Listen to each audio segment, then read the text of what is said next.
Doctor B R Ambedkar ಅವರ 135ನೇ ಜಯಂತಿ KPCC ಕಚೇರಿಯಲ್ಲಿ doctor B R Ambedkar ಅವರ ಭಾವಚಿತ್ರಕ್ಕೆ ಪುಷ್ಪ ನಮನ ಸಲ್ಲಿಸಿ ಜ್ಯೋತಿ ಬೆಳಗುವ ಮೂಲಕ ಚಾಲನೆ ನೀಡಿದ ಕೆಪಿಸಿಸಿ ಅಧ್ಯಕ್ಷರಾದ ಡಿಕೆ ಶಿವಕುಮಾರ್, ಮುಖ್ಯಮಂತ್ರಿಗಳಾದ ಸಿದ್ದರಾಮಯ್ಯ ಹಾಗೂ ಅನೇಕ ಕಾಂಗ್ರೆಸ್ ಮುಖಂಡರು ಉಪಸ್ಥಿತರಿದ್ದರು.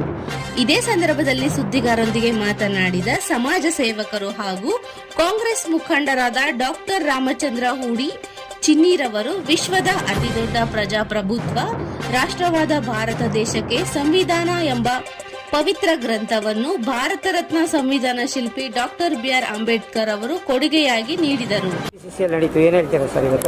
ಸಿಎಂ ಡಿಸಿಎಂ ಎಲ್ಲ ಬಂದಿದ್ರು. ಹೇಳ್ಬೇಕಂದ್ರೆ ಮೊದಲಿಗೆ ಕಾಂಗ್ರೆಸ್ ಪಕ್ಷಕ್ಕೆ ಧನ್ಯವಾದ ಹೇಳಬೇಕು. ಯಾವುದೇ ಒಂದು ಪಕ್ಷದಲ್ಲಿ ಇವತ್ತು ಅಂಬೇಡ್ಕರ್ ಅವರನ್ನು ನೆನೆಸೋದು ಕಡಿಮೆ.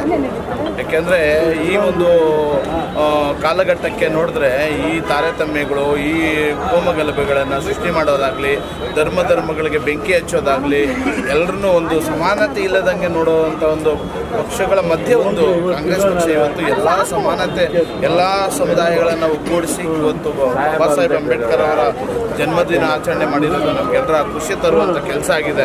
ಇದಕ್ಕೆ ಮುಖ್ಯವಾಗಿ ನಮ್ಮ ಎಸ್ಸಿ ಘಟಕದ ಅಧ್ಯಕ್ಷರಾದಂತಹ ಧರ್ಮಸೇನಣ್ಣವರು ಮತ್ತು ಅವರು ಎಲ್ಲ ಜಿಲ್ಲಾ ಮಟ್ಟದ ಪದಾಧಿಕಾರಿಗಳು ಸೇರಿ ಒಂದು ಕಾರ್ಯಕ್ರಮವನ್ನು ಯಶಸ್ವಿ ಮಾಡಿದ್ದಾರೆ.